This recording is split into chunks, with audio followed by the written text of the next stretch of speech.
Get ready for a no BS approach to health and fitness. This is NBS Fitness Radio.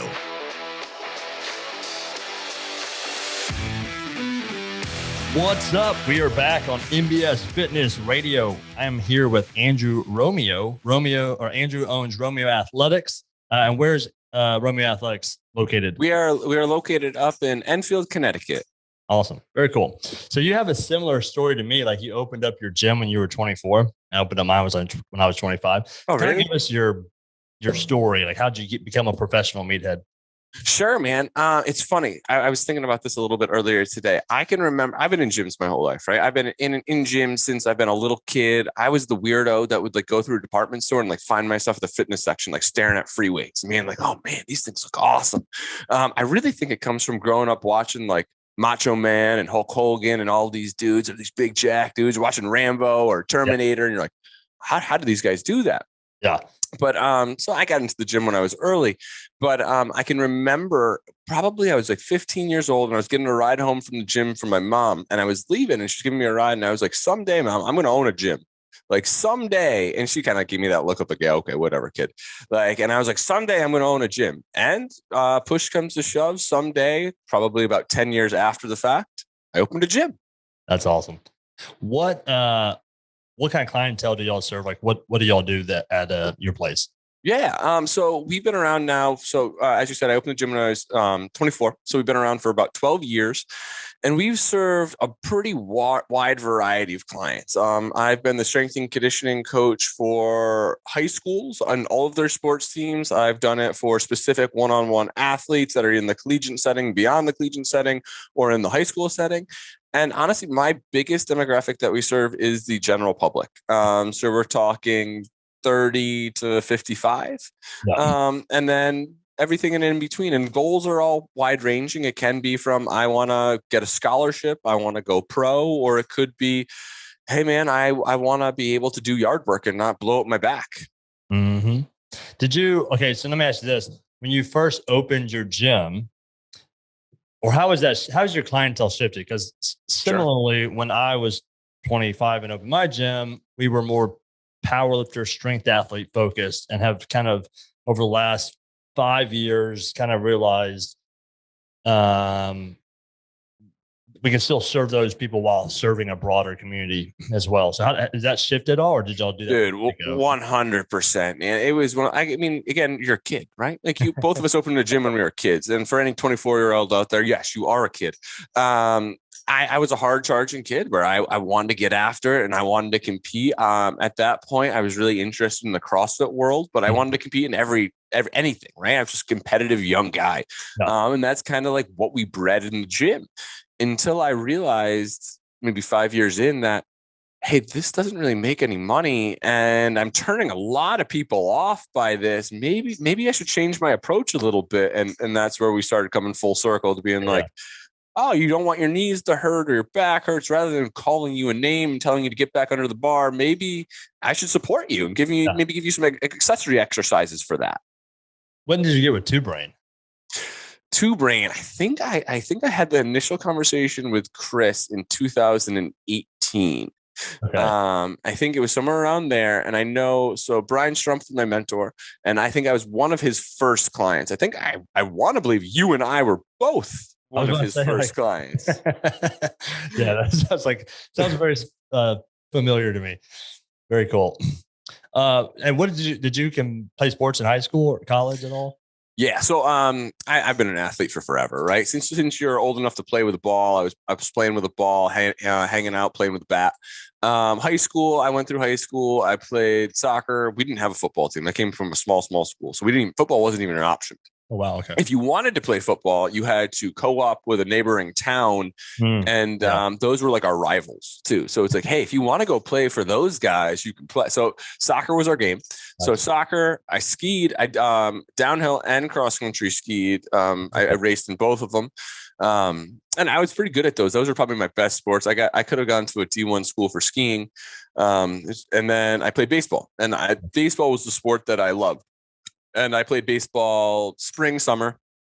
And that's actually what I ended up going to Springfield College. I played baseball there for a year and a half. After a year and a half of baseball, it's a D3 school, and they really treat their programs like D1 programs. And I was like, I'm not going anywhere. I don't really need to do double days. I'm not. No one's paying me to do this. Right. So I dropped baseball and I switched to rugby. Okay. And rugby was awesome because it was like a new home of contact sports. And again, like you're that 19, 20, 21-year-old where you got all the testosterone and all those hormones pumping, where it's awesome. I get to hit people and I get cheered for, and like we just get back up and do it again. This is a great thing. I've never had this experience. So rugby was kind of like my newfound sport when I got to college. When did you start? Like, when did you get in the weight room? When did you start lifting? I think so informally, I probably got into the weight room when I was about 12 years old. Okay. And by informally, what I mean is my parents were going to the gym. So I would tag along with them. I didn't know what I was doing. I bought like an easy curl bar, and I can remember like laying in my basement doing like bench press with an easy curl bar, skull crushers, your curls.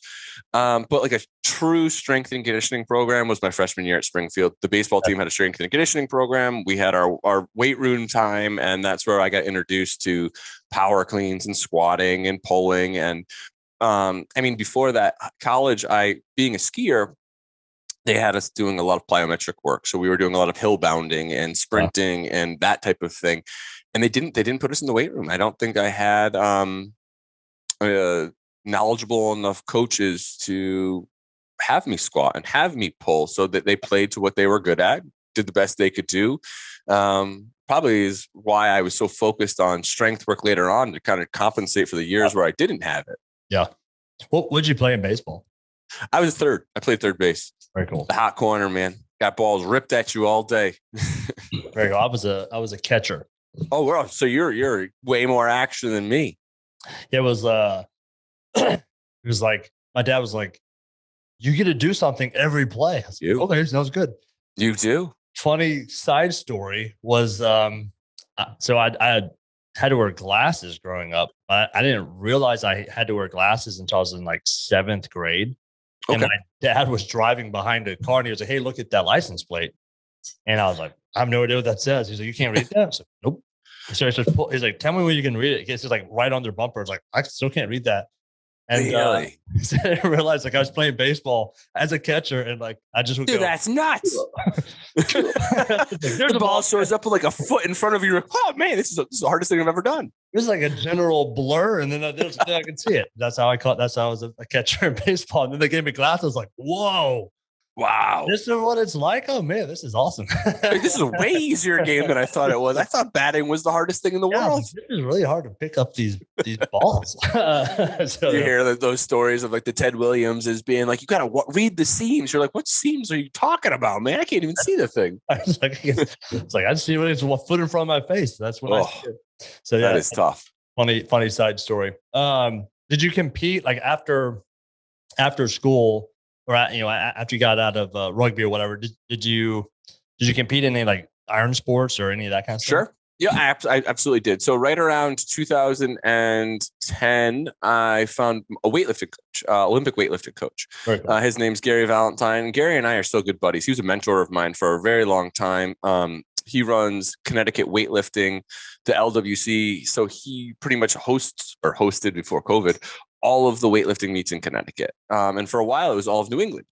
So Gary was a great mentor in terms of his knowledge base he taught at a collegiate level. So he knew strength and conditioning inside and out, and how to prescribe the appropriate program for my training age and my progression, and ignore all of the noise that's out there about, oh, this so-and-so is doing this or that, and just being like, just focus on what you got to do. This is what I need you to do. Go do it. And I also was the first time where someone told me that more is not better. And he was like, I want you to train 3 days a week. How old were you at this point? I was 23 or somewhere around there, 24. And he was like, I want you to eat. I want you to sleep. And when you come in to lift with me, I want you to give me everything you got for like 3 hours. And that, like, Olympic weightlifting, in my mind, was like a 2 hour to 3 hour session where like you walked out of there and I'd go crush like a large pizza. I'm so hungry. I don't understand. But before that, I was always like, more is better. Like, let's get into the gym. Like, more curls, more benching, more whatever. Let's go. And then it's finally put on a real program that was like, that's not going to work. Okay, that's all. I feel like if someone at 23 would be like, no, more is not better. I'd be like, you don't know what you're talking about. Yeah, no, 100. Yeah, exactly. Yeah, it's a tough thing. But the biggest thing that he got me to believe on, and it's the meathead way to do it, right? The guy, I think at that point, Gary was in his 50s. And he walked up to like a 330-pound bar, hang cleaned it, no problem. And then I was like maxing out my back squat. And I think at that time it was in like the low 4s. And he walked over and like flip flops on like slides. And he's in his mid 50s and he front squatted it. I was like, son of a bitch. All right, this guy's pretty strong. I should listen to what he's saying. It's so funny. Like the idea that like, man, if I knew what I knew now back then, but you're kind of like, I would have ignored every piece of advice I would give myself. Back then. The only reason like I have perspective is because I did all the dumb shit, right? 100%, dude. I mean, and I think that's part of the learning curve of coming through the other side as a strength coach and a strength athlete is you got to do some dumb shit along the way, just the experience it and feel it and know like, hey, what's it feel like when you tweak your back? How bad does that hurt when you can't put your socks on? Do you want to do that again? Well, maybe we should figure that out and how not to, right? Yeah, that's kind of like the people kind of made the joke that like they will just let you get hurt.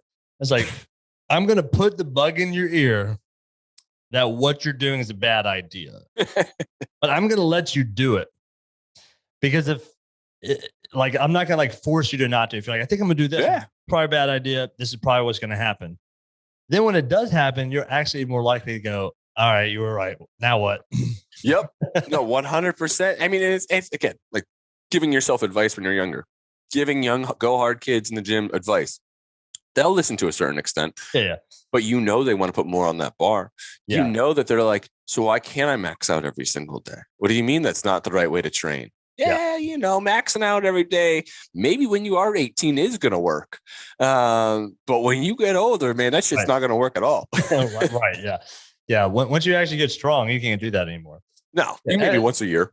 Some of that's what like we had a guy who was like he's a high school kid. It's super meathead, like loves to be in the gym. We were like, hey, look, like we want you to be in the gym and doing this, but you've got to kind of recognize that you just can't be in here 3 hours, 5 days a week during football season. Like that's right. You got to go out there and perform, man. Yeah. So I was like, when we were talking to his coach, he's like, how do I get him to do it? I was like, look, give him like the ultimate arm workout and just tell him whenever you're in the gym and you want to do extra, do this. Yeah. And like, it was like, I was like, he can train arms all he wants, and it's probably not going to really mess up the rest of his program. Like the ideal thing, no, but it's not going to really mess it up. I was like, make the core part of his program like he's got to stick with that. Yep. And I was like, give that dude just like meathead madness on the arm. Yeah, his extracurriculars are all the buys and the tries and all this kind of shit. Where he's like, oh man, my arms are good in my uniform. This is really paying off. And you're like, good. Like, be happy. He was like, because I was like, you need to train 3 days a week. He's like, I train 7 days a week. We're like, it's like, I was like, okay, you have to do these 3. You can't bench, squat, deadlift outside of when you're with us, but you can do this arm program whenever you want. He was like, really? Yeah. Sweet. I was like, train arms all day long. Yeah, absolutely. Go do it. Yeah. All right, cool. So this is a good segue into kind of our topic of the day, which is strength. Yeah. So what I'd like to do is kind of start off and say like, how do you define strength? Okay. And then we'll go into some of your kind of tips and tricks for people who want to develop strength. Yeah. I mean, so the defining strength is an interesting topic because being in gyms, being in business long enough, you realize that it goes way beyond what you can put on a barbell, right? Because you see people that are mentally switched on, and those are the people that you want to work with. Because, no matter where you place them in a business setting, you place them in a sports setting, you place them in a gym setting, they're going to be successful. Because you can be the biggest, strongest dude in the world, and you can lift the most amount of weight. But when things get hard, if you don't have that right mindset, just the wheels fall off. Yep.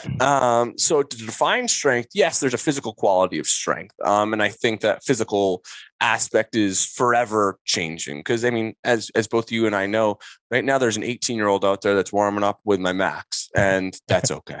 Yeah. You know, that's all right. That's fine. So in my personal opinion, I think strength is more between your ears than it is a physical being type deal. Yeah. I dig it. Yeah. The kind of a story. So I was a powerlifter forever. And I used to say, like, I don't know anyone who squats 1,000 pounds who isn't mentally strong. And I mean, to a degree, that was correct. It takes an extreme amount of mental strength to step up underneath 1,000-pound barbell. I can't even imagine. But what I realized is, like, as I kind of moved out of powerlifting into more like functional fitness, and I actually the year after I switched, I ended up running a half marathon. Dude, talk about a hard change right there, huh? Oh gosh. Well, and I was like, I thought I was mentally tough. Sure. But like, there's a total difference between the mental toughness necessary to like take on an extreme amount of discomfort and pain in a very short period of time. Yeah. And the ability to take on a small amount of pain continuously for a really long period of time. Absolutely. And those are both different qualities of like mental strength that I had explored one, but hadn't explored the other. And so it was a bit of a kind of like shock to my system to be like, oh, dude, like a mile in, you're wanting to quit already. You know? But a cool thing with what you just said, man, it talks about your own strength of you are able to recognize that and be able to grow from that and being like, oh, these are different things. I can be mentally strong and this really sucks, but how do I adapt to it and what lessons do I learn from it? Because I mean, I think that's a huge characteristic of being mentally strong as well. Yeah, it was for me, I was like, oh, I needed this.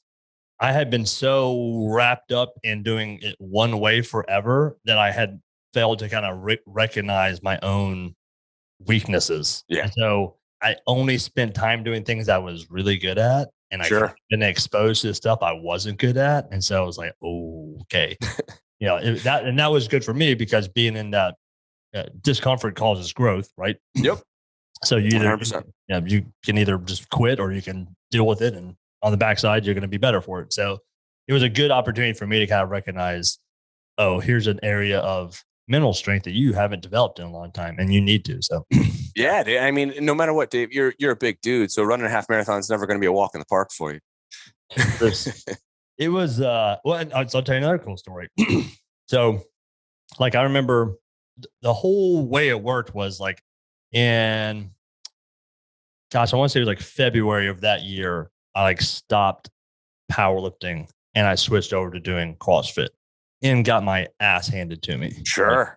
Like humbling experience where you're like, I can lift this bar with one pinky. What are you guys talking about? Like I remember the first workout I was doing burpees and like I had a bunch of 60-year-olds on top. They go like, come on, David, you're doing so good. And you're like, where am I? I was like, y'all do 50 burpees. I was like, I'm 10 in and I'm done. So, but a bunch of people wanted to go do a tough mudder. I was like, cool, we'll do the half tough mudder. I was like, I can probably gut out 5 miles. Like, no, we're going to do the 10 mile. And I was like, sure. I was like, I haven't run a mile since like middle school.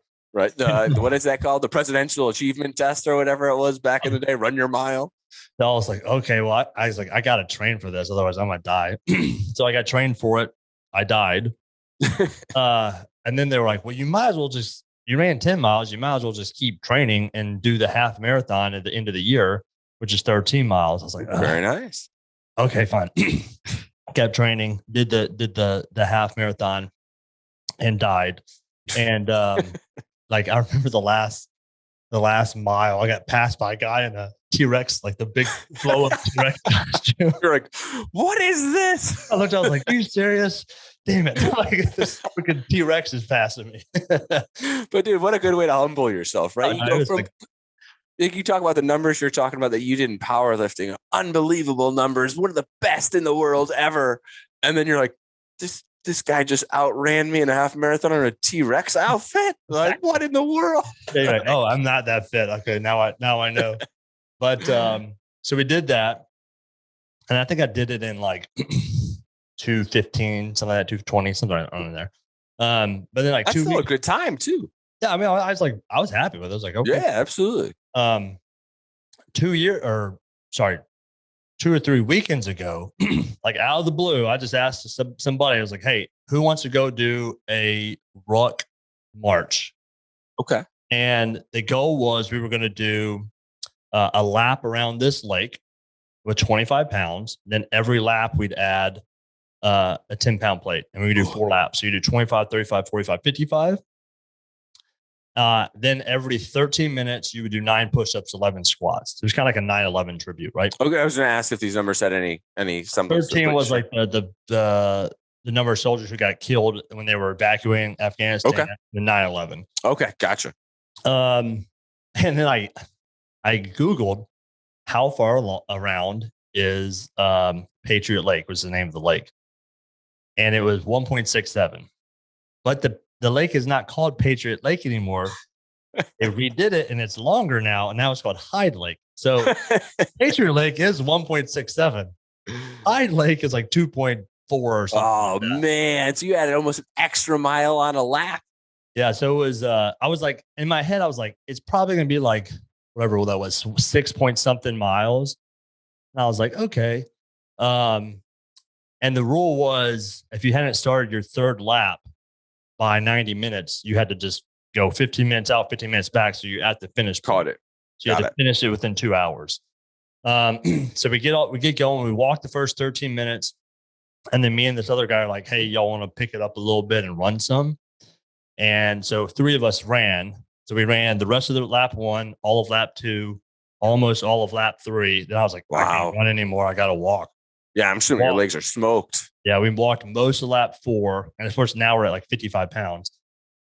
Walked most of lap 4 and then ran like the last, I don't know, quarter mile in and finished right at 2 hours.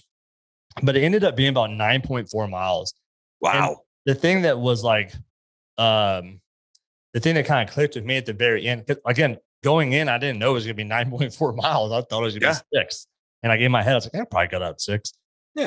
But I was like, man, we ran almost 9.4 miles with weight on our backs, doing push-ups and squats every 13 minutes. Every 13 minutes, banging out all that work. Dude, you did a ton of work. Well, and the thing that was kind of like satisfying to me, I was just like, man, I don't run or ruck. I was like, man, the training I'm doing, both physically and mentally, like I was like, I could go. I was like, I'm pretty confident I could go run a half marathon doing no training today. Yeah. And that was just kind of like mind blown, like, oh crap. Yeah, man, you're doing something that's working right now. 4 years ago, I like got my ass handed to me and I trained for a half marathon. I was like, and I feel about the same now, having not done any training for this at all. So, I mean, that was just kind of a cool come full circle, like of mental and physical fitness. Dude, I think the next step, I think you have to go run a half marathon now. I think you just set yourself up like that stage. You just set that, like, you got to go run one instead of PR with 0 training. I've kind of been like, if I can find, I don't want to necessarily just go do one by myself, but if someone will like, hey, I'll go do it with you. I'm like, okay, let's go do it. I can, but no training, just show up and see if you can show up and go. Gut out a half marathon. I am not your man. I'm not your guy for that one. Like I walked funny for like the rest of the week. For sure. Yeah, I was saying, if I did that, I'd be like, my legs. Do you remember the Ricky Bobby thing where Will Ferrell's parallel? He's like, my legs. Like that would be me again. I'd be like, oh my God. It was so funny because like I started off like this, and then by the end of it, I was like like a candy cane. Like, is it almost done? Like staring at my own feet, just like, this sucks. This hurts. And the guy was with his crazy fit. He was like, "You sure you can't run?" I was like, I mean, I can run, but I'm going at the same speed and it's taking twice as much effort. So like, I'll just walk. Like, at this point, this is more efficient. Yeah, I was like, you can run. This is my speed. Yeah, it's just like by I hit lap 4, I was like, I've reached my max.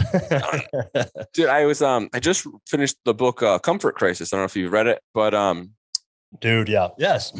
Great book, right? Amazing. Towards the end of it, they talk about how we've evolved. And one of the biggest ways we evolved wasn't to be the fastest and wasn't to be, obviously, like we're compared to animals, we're pretty weak and not well equipped, but we're really good at pretty much rucking, right? We can walk long distances and carry loads in terms of we walk a prey down, we kill it, we process it, and then we put it on our backs and walk back with the thing. And so it sounds like what you did is like pretty much what we were built to do. Well, that's Comfort Crisis was kind of what inspired me to get a ruck. Gotcha. Like, oh, yeah, I need to get one of these. So yeah, Comfort Crisis is like, everyone should read that book. Yes. I agree, dude. It was a great book. It was a great book. What I started to do, I was like I got like a wife and 3 kids, and I was like, man, we're just a bunch of softies in here. We're living at 75 degrees. I was like, I'm gonna turn it was in the middle of August whenever I read turn the air conditioner off. We're gonna turn the air conditioning off. My wife was like, no, we're not gonna do that. Exactly. I was like, I'm just gonna turn it up 1 degree every 3 days. Like we won't notice at all. So I started like pumping it up 1 degree. And she's like, our kids are trying to sleep upstairs. It's 80 degrees. I'm like, you're getting tough though.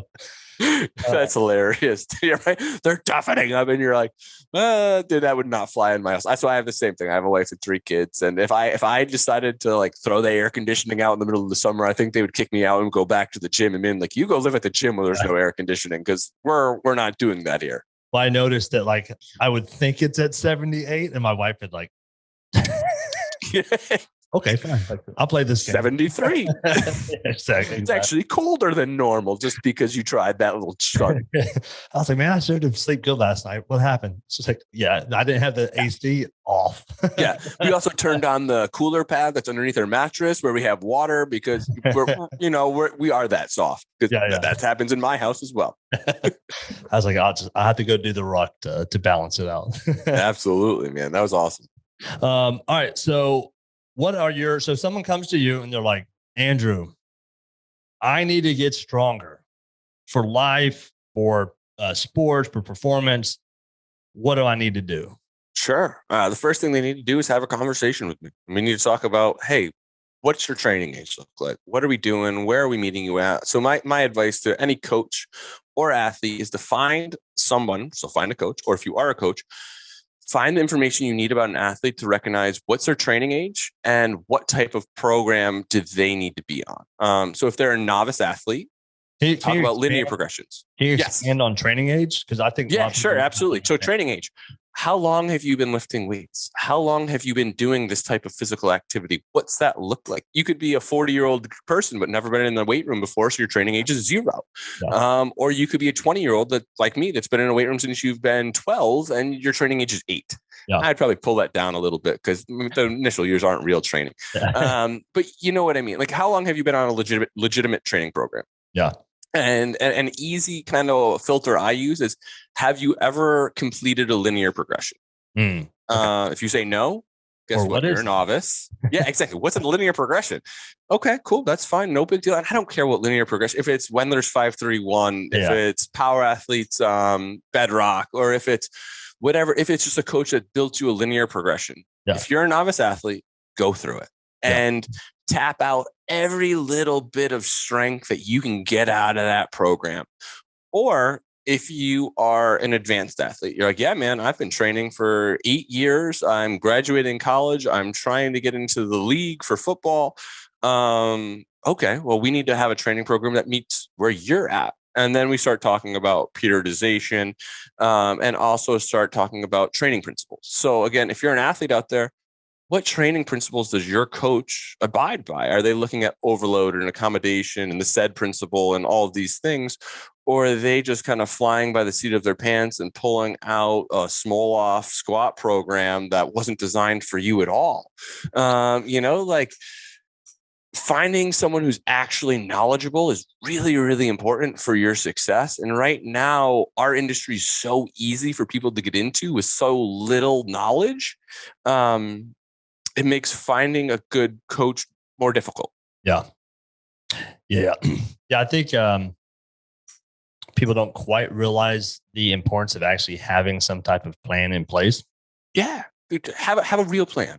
And I think the reality is that if you don't have the knowledge or experience, like your ability to distinguish between what's a good plan, what's a bad plan doesn't exist. I kind of like say, like some people will ask me, do I need a degree in exercise science? Do I need should I get this certification? I was going to say, hey, look, every piece of education is a better bullshit filter. Sure. Yep. You know? And so the difference between like a coach like you and I, or someone who's been doing it for a while, who's not only had the education, but has also got the experience. Like we have really good bullshit filters. Yes. The reason you should hire us is because we can filter all that BS out for you and actually provide you that good plan. You can go 100%. You can go find a plan. Like finding a plan is easy, but you don't know if that's the right plan for you. And when someone's like, small off's going to put 200 pounds in a bench squat, you're like, yes. And I'm like, you don't even know how to squat. Yeah, 100%. Absolutely. That's plan for you. You can't squat. You don't even know what you're doing. Or that's the hardest thing. And again, technology is awesome, right? We're in the information era. You can get anything at your fingertips, but sometimes that doesn't play towards our favors when you can go on and find out what your favorite NFL player did in the off season for a workout and being like, well, what's your training age and what are you training for compared to him? Because and what injuries and limitations is he working around? And he's training for a specific position. Like you don't meet any of that criteria. You need something completely different. Yeah, it could be a 30-year-old genetic specimen. Yep. And you're 16 having never trained before. Y'all are not the same. Yeah. And to specific of what you said, a genetic specimen is very rare. And most likely whoever's listening to this, you're probably not one of them. Like unfortunately, it just is what it is. I was not one of them. I am a genetic garbage can. I just work really hard. Exactly. Yeah. It's like, how do I know if I'm a genetic specimen? Well, so I was a coach at LSU for a little bit. It's awesome. And I kind of explained to him like I remember like day one, freshmen would come in having never done any weight training before. And I'd be like, this is how a power clean looks. Not coaching, not cueing, just demoing a power clean. And then on day one, they would perfect clean 225. We'd be like, that was easy. Okay, maybe you got something. That's why they're a 5-star, probably going to go to the league. Yeah, 100%. I mean, I remember coaching a couple kids in high school weight room, right? Just taught the kid how to squat like the week before, and he squats like 405, and he probably weighs 205. And you're like, what in the world? All right, man. The hard part is that space between their ears. Yeah. That specific kid, I can still remember that kid. We'd have to beg him to come to practice because he just wanted to go hang out with his girlfriend all day. And you're like, all right, well, you make your own choices. Yeah. So, yeah, I think you kind of hit on two good things there. One, making sure you have a good plan. Yes. And two, I like juicing the plan for all it's worth instead of bouncing from one to one plan to the next plan to the next plan. Yeah, absolutely. Yeah, ride that out. Ride it. I mean, again, like in a linear progression, look up any of them, right? You're going to have resets and reloads where you go back down, you build back up, go back down, you build back up. And you're going to have you're typically in those plans, you're targeting basic lifts, right? What you're going to squat, you're going to bench, you're going to do some horizontal pulling, some vertical pulling. Maybe you're going to put a power clean in there. It's all stuff, basic stuff. But what you're really doing is setting up movement patterns. So if you do want to go into more advanced stuff in the future, okay, you can. But the beauty of it is never really need to. I mean, if you look at what I currently do for weightlifting, I squat, I bench, I deadlift. I'm starting to play with Olympic lifts a little bit again. Yeah. But I did those for so long where that is an ingrained movement pattern that I don't have to think about. Right. Yeah. Yeah. I think a big mistake I made growing up was I got into like bodybuilding first thing. Like gotcha. Yeah. 7th grade, I was like reading Flex magazine. Actually put it in between my pages of my math book. And that's awesome. She was like Flex Wheeler in there or any of those guys. I had like Ronnie, Jake Cutler, Flex Wheeler. All those dudes were like the guys. The gods. Yeah. Right. Because those are your muscle and fitness mags. Yeah. And so I think one of the mistakes I made was like in high school, instead of spending my time actually developing strength and the major movements, I was like, I gotta do like extensions. I gotta do bicep curls, you know? Yep. Absolutely. I was like, looking back, I'm like, dang, man, like I still got pretty strong. I was pretty fit, but I was like, I probably lost a significant amount of potential during that period of puberty. Dude, 100%. I'm right there with you. I didn't pull a deadlift. I didn't do a squat until I was in college. Yeah. So I did a lot of benching, and that was even during the time when those like the exercise balls were big. So it was like dumbbell benching on like an exercise ball and shit, being like, oh, it's for your trunk stability. And then you look back and you're like, God damn it. Like, what did they have me doing? I'm trying to think of who it was, but I was at an elite FTS thing one time, and some dude put his feet up on the bench, and whoever was coaching him just smacked the bar, and the dude just like fell completely off the bench. And they were like just didn't say anything, just hit the bar. The guy fell off, and it was like, that's why we don't put our feet up on the bench. I was like, right? That's hilarious. Right. Yeah. So being on the right plan and then juicing that plan. Yes. And give you. And to that point, believe in your plan. Because you can get a lot more out of a plan if you believe in it. If you are committed to it and you believe in that plan and you're not questioning it. A funny analogy with this, one of the guys I train, he trains racehorses. He owns a bunch of racehorses. And one of the beauties of a racehorse is it never questions your plan. It just does exactly what you tell it to do. And the thing is a thoroughbred and it's amazing, right? Yeah. Where just believe in your coach. Yeah. Yeah, I like that. That's a good one. Okay, so what are some other tips and strategies that you have? Sure. Number 2, does your recovery sleep and eating match your training and match your goals? Because how many of us are like, I work third shift. I don't sleep much, but I'm going to go try to squat 500 pounds. You're like, bro, you really should get that sleep in there. Yeah. Or at least if you're an older athlete with kids, recognize that maybe your goals need to fall in line with what you're physically capable to do in recovery. Yeah. Example, I have 3 kids. They're all 6 and under. I don't get a ton of sleep. My son finds me in the middle of the night and asks me to come into his room and sleep. I play musical beds almost every night, right? Like I'm all over the place. I have to recognize with my training, hey, your recovery is not great. Yeah. And also eating. Like, if you're really trying to get strong and big, embrace eating. Because you're gonna need to love it. Yeah. Yeah, well, you're going to need to at least be willing to suffer through not enjoying it. Yes, absolutely. Because people always I always think it's so funny, right? Because you talk to people about losing weight. And the majority of the time when I talk to people, I talk to them about losing weight and how difficult it is to not give into your cravings and binge. And that is very difficult. Don't get me wrong.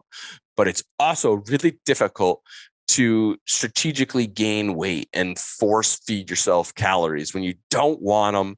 You got the meat sweats already. Like, there's a lot of stuff that comes with that that's not fun. Oh, yeah.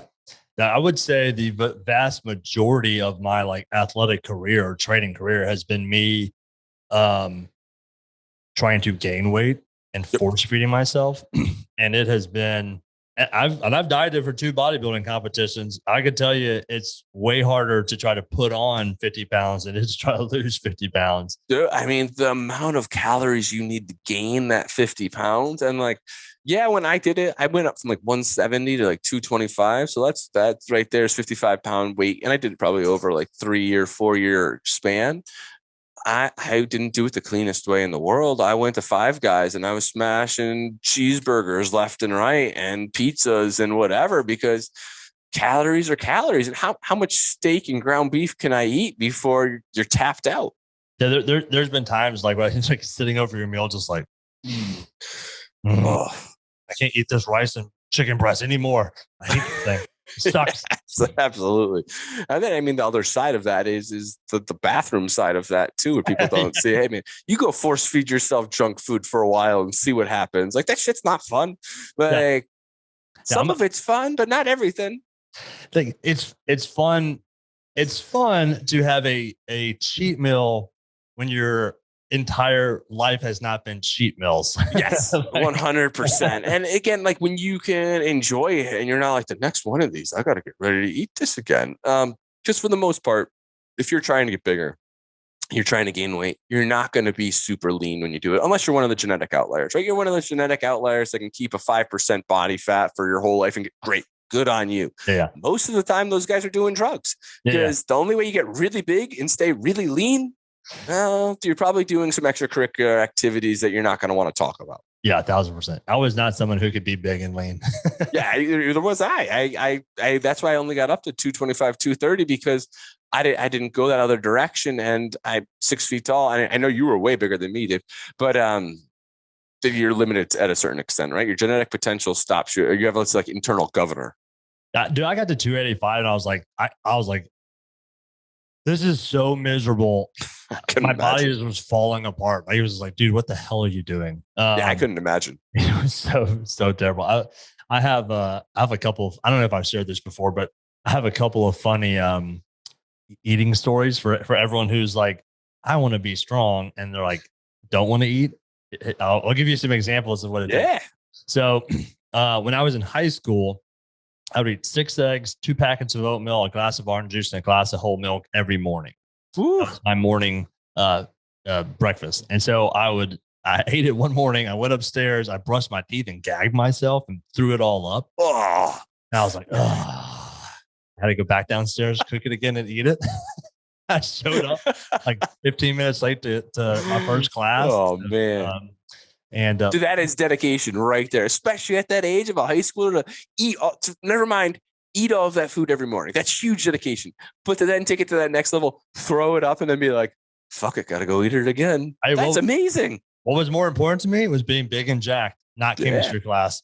So I showed up to class and the teacher was like, why are you late? I was like, well, I told him the story. He goes, that's so insane that you're obviously not lying. So like, yeah, right. Just don't do it again. If I did that, I would eat a peanut butter sandwich between every class, 2 chicken breasts, mashed potatoes, carrots for lunch, and then like a shake after school and cooking after that. And I always kind of joked that like I got a college scholarship, not because I was great at football, but because I was really good at eating. Because like I didn't start playing football until I was a sophomore, and I didn't know what the hell was going on. I was tall and skinny, so they put me at free safety, but no one explained like how defenses work. And so they'd be like, cover 2. I'm like, I have no idea what that means. If you see the ball coming anywhere around here, go to it. Yeah, that was kind of just like I played backyard football while they were playing actual football. So eventually I just ate my way. What would happen is like I was eating all day and like actually focusing on nutrition and in the weight room. And they were like, we got to get this guy on the field somewhere. He's got a giant engine, because like where everyone else would show up to practice every day being kind of a little tired or whatever. Yeah. They went through their whole day, their whole school day. You're like, dude, I'm well fueled. Let's roll. Like, I'm ready to rock and roll. And they were like, we got to get this guy somewhere. So eventually they put me at defensive end, and the coach was like, you only have to do 4 things. He goes that way, you go that way, you go that way, that. I was like, 4 things? I can do that all day. And so I didn't even get to play till my senior year. Okay. Was when I actually started, got to finally like get on the field enough. And I ended up getting a college scholarship. Wow. I was like, why did I get one? I just ate myself into the right position and had enough energy to just basically always be able to go 100% on every play. Always smashing it. Yeah. The coach was like, get him on the field somehow. Dude, that's awesome. Where do you end up playing college football at? D2 ball at Delta State. Good for you, man. That's really awesome, especially considering you didn't start playing, like get on the actual field as a starter until your senior year. So you earned that scholarship. I mean, you earned it all the way through all of your eating, and all the hard work behind the scenes. But like coaches didn't recognize it until you stepped on the field your senior year. That's awesome. Yeah, it was. And finally, when I got to another fun eating story, I got to college as a what we call like an outside dancer. I played 5-7-9 techniques. So I was always on the outside. Okay. And I weighed like 230 at the time. And I gained 100 pounds in high school. Wow. Holy shit. 100 pounds. Dude, you are no joke about eating. I was like, I was a meathead. I was like, I'm going to eat, I'm going to get big. And so, so then I got into college and they were like, we moved to a 3-5. And so I started having to play inside the line. Oh man. And they were like, well, you can't do that at 330. You got to be like 250, 260. So then I got to like 265. And then they were like, okay, now we need you to play nose guard. We need you at 290. I was like, I can't. Oh. So another fun eating story. I would wake up and I'm like trying to weigh 290. So yeah, that's no joke, man. That's big.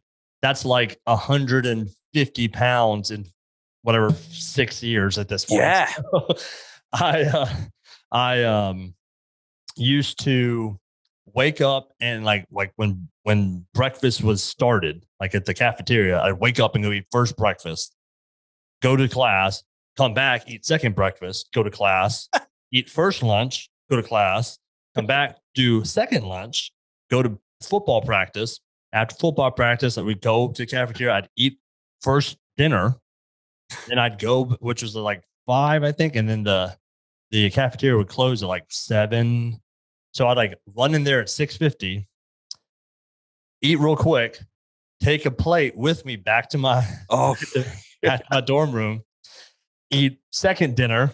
And then I would buy those big, like Hungry Man, because I'm in the dorm. So I'd buy those big Hungry Man meals they made back in the day. Throw in the microwave. And that was third dinner. Dude, that is nuts. And so at the end of the semester, I had a stack of plates like this high. Bring them back. Here's all your plates. Sorry. They were like, I didn't know what to say. I was like, here's your plates. I've been saving them. Sorry, 100 plates. Dude, that's hilarious. Did you know all the cafeteria workers by name at the end? You were there probably more than anywhere else. Oh, yeah. Miss White was the one I remember. She's the one that always ran the cafeteria.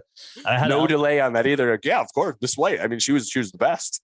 Yeah. So it was just like, I totally understand you got to, if you want to be strong, you got to eat. And go eat, go support it. Absolutely. Gotta be willing to suffer a little bit when it comes to eating. Absolutely. That's awesome. I mean, that's an incredible amount of food. Yeah, it was like I said, like most of my career has just been me like just eating like crazy. And then what normally, like, I'm sure you've had the conversations with like the high school kids are like, I want to get bigger. I'm like, what do you eat? They're like, I eat so much. And I'm like, what do you eat?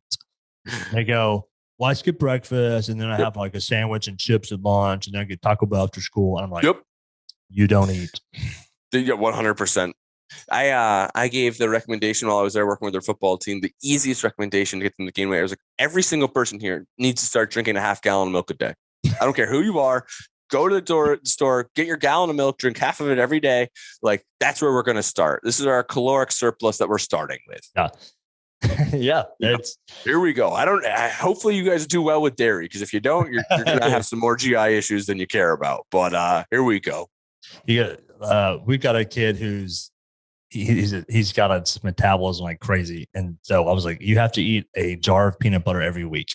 Yeah, there we go. I was like, I don't care what you put it on, but you have to eat a jar of peanut butter every single week.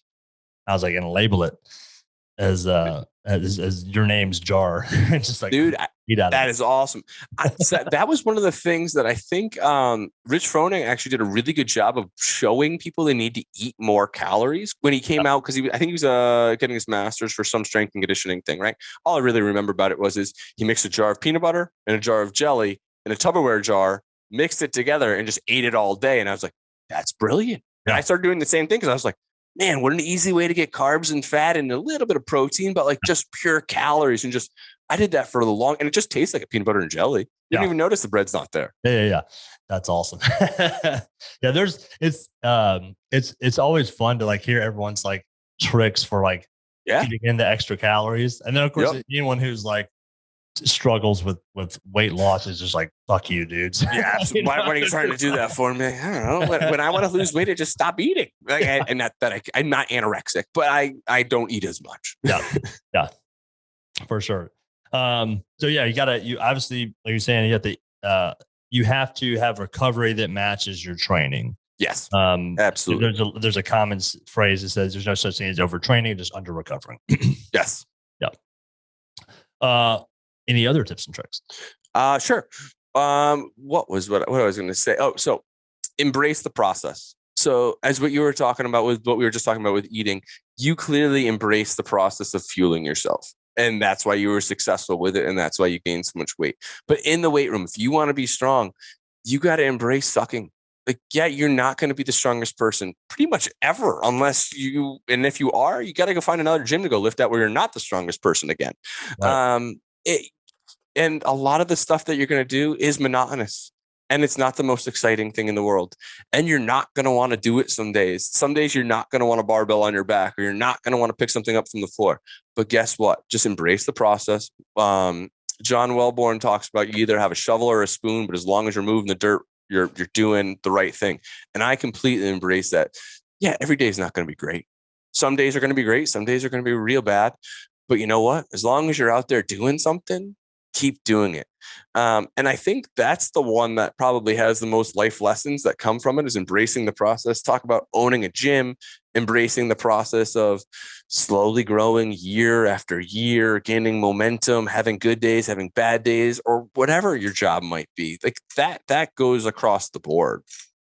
Yeah. I just read Atomic Habits, and he's talking about I can't remember what the Olympic strength coach was, but he asked him, what does it take to be successful? I kind of named off a couple of things, but he was like, but in the end, it just comes down to who can deal with the boredom of just doing the exact same thing day after day after day after day after day. Yep. How much do you like? You want to be a good at Olympic weightlifting? How much do you enjoy snatching and clean and jerking? Because guess what? You're going to be married to that barbell. Or probably I've never been a power lifter, but I'm assuming you're doing a lot of squats, a lot of deads, and you probably have a lot of variations of it. You're going to be box squatting or this or that or whatever, deadlifting. But for the most part, you're doing the same stuff on repeat. Yeah, it's on, and it's like every day you're going to go to the gym and you're going to train. Yes. Do you feel like it? Whether you're having a good day, a bad day, whether your girlfriend got mad at you, whether you got enough sleep or not, whether you did whatever at school, like every day you're going to go to the gym and you're just going to do it over and over and over and over again and get a little bit better every day. And like, I think one thing that having the perspective, having like you and I have is like 2.5 decades of training under our belts, is you're like, I've already had my beginner gains, right? Yeah, those are done. Those are long gone. And so every day is just coming in and getting a little bit better at one thing. Yep. And just trying to kind of continue to, like I said, take that spoon. I've already used my shovel, Yeah, right. Yeah, exactly. Now I'm taking my spoon and just continuing to kind of do it. And for so many people, they're not willing to like commit to the long-term process of getting small, steady gains. They're like, yeah, I completely 50 agree. pounds on my squat in this last month, and I want to put 50 pounds on my squat from every month from here on. Oh my God. Right. I'll squat 500 in a year. Okay. Yeah. You're like, dude, it took me 15 years to deadlift 600. Like, yeah. I'm sorry that you're upset that you don't have a 600-pound deadlift in your second year. That's the tough part, is like, because people don't see that body of work. Because in part of embracing that process, we talked about it, is the stuff you're doing behind the scenes of how much you're eating, how much you're sleeping, how much whatever recovery, how much you're not going out at night or boozing or doing whatever else you're doing, because you have a goal and you have your mindset to that goal and you're committed to that goal. And that's part of embracing that process. And a lot of people don't see that because they're like, oh, you just must have been a strong guy. Yeah, you got good genes. Yeah, that's not the case. I'll tell you that's not the case. What was I doing this morning? I'm doing Squattober, right? So I don't know when this is airing, but we're in October right now. So we're in the middle of Squattober. It's day 11 of Squattober. Man, that's not something that like is super, super enjoyable, but it's once a year and we'll dig through it. This is the worst part because like the first couple of days, you're like, oh, this is exciting. Yeah. And then on like day 20 through 30, you're like, I'm just clicking down and I can just see the end. There's that middle like 10 to 20, like this sucks. Yep. And like I think last week, the lightest bar I picked up on my back, the absolute lightest was like 335. Yeah. And you're like, after you're just like the 5 days in a row, and you're just like, oh God, like when's the weekend getting here? Like my knees, my ankles, my hips, my back. Yeah, exactly. Yeah. But again, that's just part of embracing the process. And the cool part is, even as you get older here and there, you can still pull out that shovel. As you were talking about before, like that ruck march or the half marathon. Dude, you pulled out the shovel. You did some work that day. You got some shit done. Awesome. Perfect. Yeah. And then you can go back to spooning your way through the rest of it. Yeah, no, it's I think some of those become like, okay, how do you stay, like people are like, how do you stay motivated? And it's like, motivation is not really a factor at this point. It's just how I am and who I am. Yep. But I want a challenge. And so that kind of was Squattober is like, can you get through squatting every day for an entire month? Yeah. It's like a challenge to it's a challenge to your physical and mental like abilities, and like you're testing your physical and mental strength. Yep. And but I think for so many people, they don't realize like this is only possible having done all the foundational boring stuff for so long. 100%. You can survive Squattober. Most people like, you can't survive Squattober. You know, like you would die. Yeah, this isn't a good idea, especially at the loads that we're trying to carry here. Like you don't need to do that. Especially, and the same thing with my ruck march. I was like, I only invited certain people that's why I set the limit. I was like, if you ain't done by this point at this time, you're not going on because you won't survive. You don't need to go get yourself compartment syndrome and have your calves blowing up on you because you've been marching for too long. Yeah. And I think sometimes people see that like exciting stuff. And that's when you get in on the front end, everything's exciting because it's always new. And then at some point it becomes monotonous. And you're like, oh, I don't want to do the monotonous stuff. It's the monotonous stuff that actually like solidifies that as like a foundation that'll carry you forever. Cause like, you and I are going to be strong forever. Hopefully. Right. Like meaning like to a certain degree. Absolutely. Yeah. Like, unless we just completely stop lifting. Yeah. We've set such a good foundation that like from here on out, what we need to do to maintain strength is relatively simple. Not much. I completely agree. Yeah. Versus what it took to build the strength on the front end. Yeah. I mean, that's to your point. It's really tough to convince people to go down that path. And when you're training athletes, and a lot of the athletes you train, right, they do have games and they do have goals, and they don't have to be in the iron game for the rest of their lives, and they don't have to be part of that culture. But if you do embrace the culture of weightlifting, I joke around all the time and say I belong to the Church of Iron, because one of my favorite things to do is to come to the gym when no one else is here. And I can have music on, or I don't have to have music on, and I just bang weights, and you just listen to those metal plates hit each other and clank, and you solve the problems of the world while you're doing it. But it's not a motivational based thing. It's part of who I am. It's an intrinsic part of who I am, what I do, and I'm trying to introduce my kids to it as well. And if they don't want to ever lift weights, that's completely cool. They don't have to lift weights. All I want though is for them to see me doing it and see the benefits that I take from it and the meaning I take from it. And maybe some of that will rub off somewhere along the line, and maybe they'll find some peace in it as well. Yeah, that's awesome. Yeah, the trying to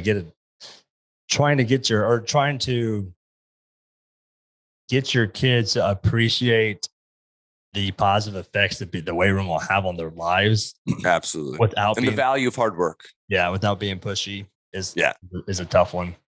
It is tough. I mean, that's where any of the social media videos I put up lately, I've been joking around a lot about how my coaches are brutal, because it's me with my youngest, and Quinn he's like 15 months old. Okay. So I joke around that he's a brutal coach, because like I wheel him up next to, like, if he's in a stroller or if he's walking around, he's like watching me, and I'm like, I can't fail now. Yeah. Like, you gotta keep going. Can't fail in front of him. Like, let's go.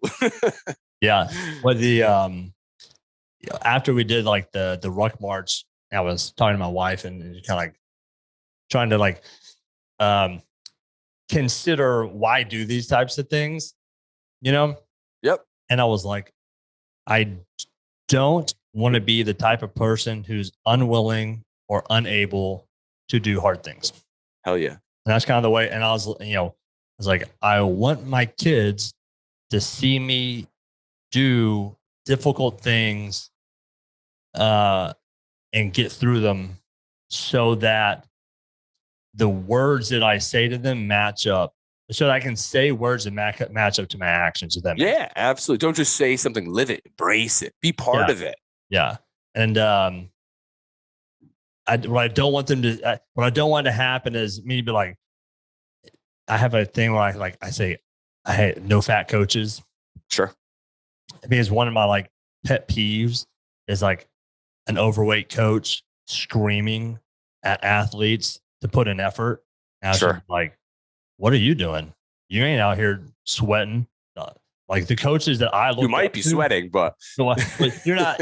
You're not doing the same stuff, right? Yes. The coaches that I always looked up to were the ones that like were in the weight room after we were there or before we were there. Yeah. I was like, man, like Coach Bourne and Coach G, Coach Grierson. Coach Bourne was our high school weightlifting coach, and Coach G was our defensive line coach in college. And like, I look back at them and go, man, they had like a crazy influence on my life. Because like they are walking the walk. Yes, absolutely. And I was like, I want my kids to see me walk the walk, because I don't want to. There's going to be times when I have to be like, hey, you got to toughen up, bud. Hey, I know this is hard. We're not going to stop. We're going to keep moving forward. Yep. It's okay that it's hard. I mean, that things are supposed to be hard, right? You go back to that book, A Comfort Crisis, or anything. I mean, just your experience as a business owner. Owning a business is not an easy endeavor. Being an entrepreneur is not a sunshine walk in the park every day. Don't get me wrong. I wouldn't trade my lifestyle for anything, but it's anything but easy. Yeah. It's the ability to just dig down and do the monotonous work and just get through the toughness. And that's like, when you talk about kids, like, I want you to see me doing this now, because there's going to come a day where I'm going to hold you to that same standard. And I need you to have seen me hold myself to that same standard. Absolutely. And it's also really cool when they pretty much look at you as like a superhero. Yeah. When your little boy is like, Dad, there's no one stronger than you. And you're like, oh, there is. But then you're like, oh, yeah, you're right. There is. There's no one stronger than your dad. But but it's cool to be that superhero, right? Where they're like, how did you lift that? Be like, I don't know. I ate my dinner last night. That's how I did it. You better eat dinner tonight. You want to get big and strong? I ate my vegetables, kid. I remember looking up to my dad. We had these. They were red. I'm pretty sure they were 10-pound concrete-filled dumbbells. I know exactly what you're talking. I had white ones of it. You know, they slide on the adjustable dumbbell with the what that's called, the screw that you screw on. The standard weights. They're the small ones. That's the Olympic size barbell, but like the 1-inch diameter. Bingo. Yeah. And I remember like, you can curl those? I can't even pick this thing up. I'm just being like, man, like one day I want to be able to pick that thing up. And it's cool. Like I see my kid, we got some kettlebells at the house. He like picks them up and goes, they're so heavy. And you're like, they are heavy. And you pick it up and you're like, whoa. Right. And how awesome is that? Where they're like, Dad is crazy strong. Yeah. Like, that's right. You better watch yourself. 1,000%. Well, all right, brother, let's wrap this up. Any final thoughts on strength for our listeners out there? I mean, if you're in your area, find a coach and find a coach that knows what they're talking about. Do your research a little bit. If you're out there looking for a coach in terms of what's their knowledge base, have a conversation, and some things to look for when you're having the conversations. What do they ask you about? Do they ask you about your story, where you're coming from, what your motivators are, what's going to bring you to that next level? Or are they just telling you about themselves? Because if they're just telling you about themselves, most likely they're in their own bubble spaceship. They don't have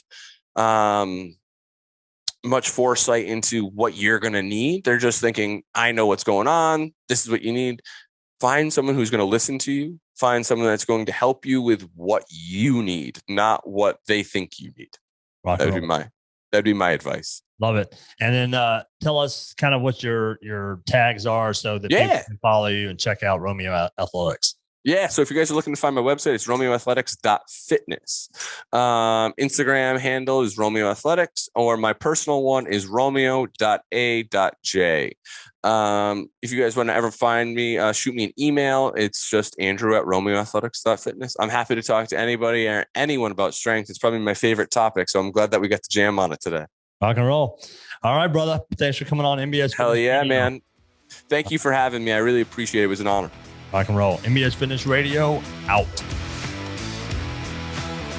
Thank you for listening to NBS Fitness Radio. If you enjoyed the podcast, be sure to share it with your friends, follow us on social media, and check out our website at www.nbsfitness.net. Hit the subscribe button and tune in next time for more NBS Fitness Radio.